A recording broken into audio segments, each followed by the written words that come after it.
Hi everyone, it's me again, and Pearson down on his bed, in case you can't see him.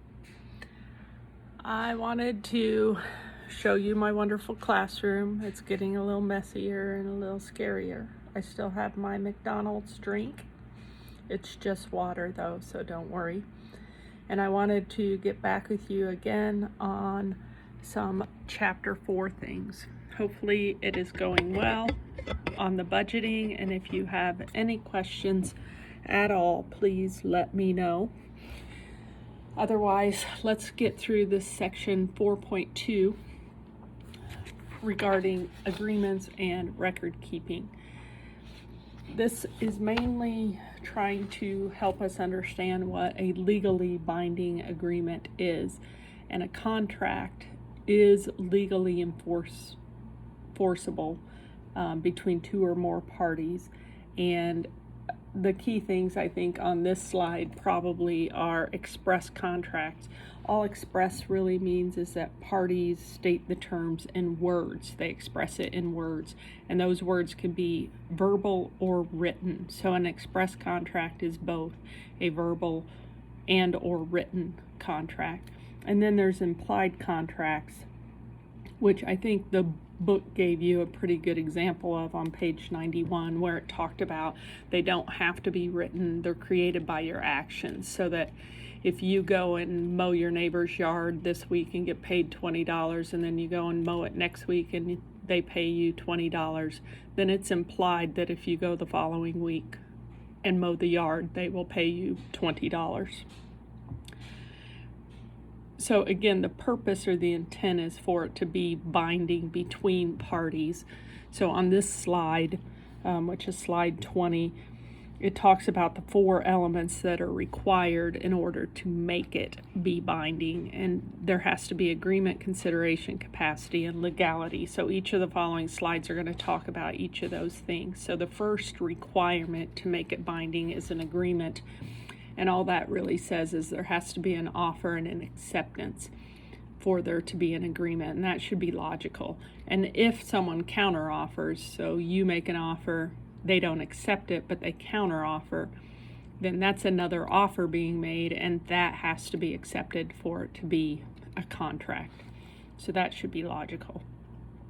The exception to this, of course, is if there is either fraud, duress, or undue influence. So both parties have to be willing participants and have the information they need in order to make an offer and an acceptance.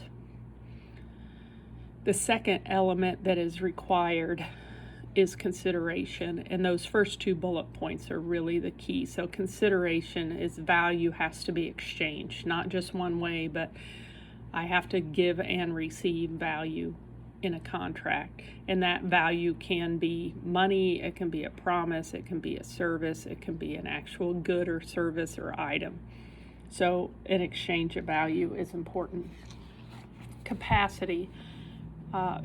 Capacity refers to your legal ability and mental state to be able to enter into the contract, and they have to be competent parties. So if I have either mental deficiency or illness, or minors have some limited ability to get out of things, they do not theoretically have the legal capacity, mental capacity in order to enter into a binding agreement. So you have to have people, the 2 parties or more involved, having that mental capacity.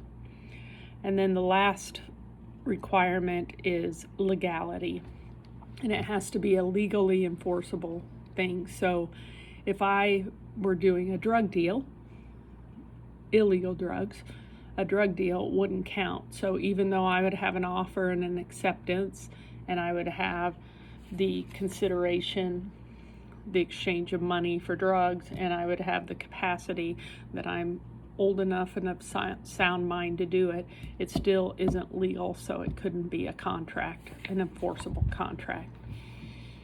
And some contracts have to have special forms, and it talks about this, and you can get it notarized, and you can read more about that if you want to know. Then the statute of frauds, every state has it, and I'm not going to go into that.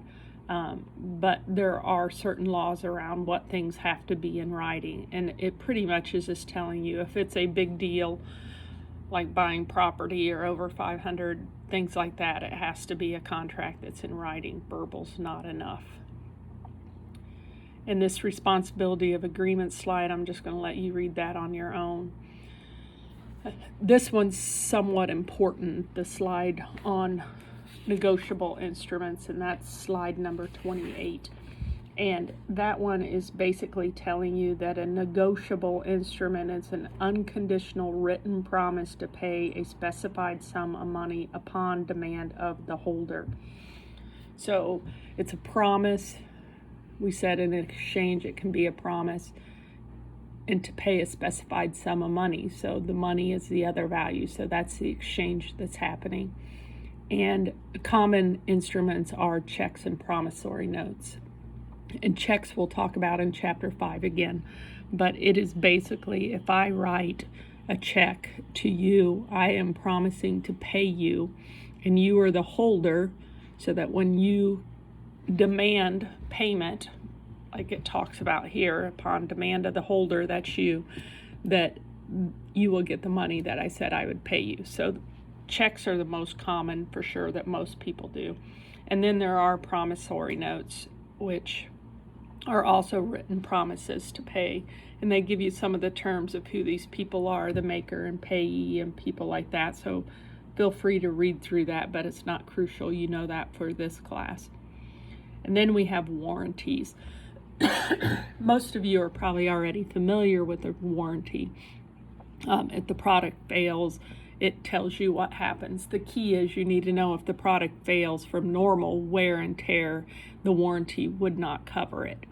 There are written warranties and there's implied. Implied is just saying that it's going to do what its intended purpose is. So if I have a washing machine, I know that when I throw clothes in with detergent, it's going to clean them. If I have a lawnmower, like we were talking about earlier, that it's going to cut the grass, that's an implied warranty. And if it doesn't, then you can get some sort of dispensation to cover that. Record keeping, as you begin to accumulate all these things, you need to have some sort of filing system.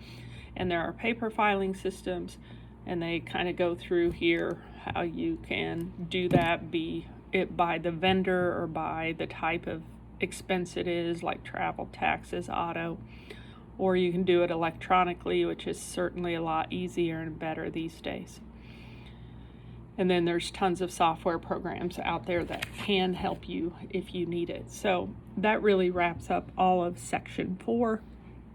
Hope things are going well, that you're keeping up, and I hope to see you soon. Bye.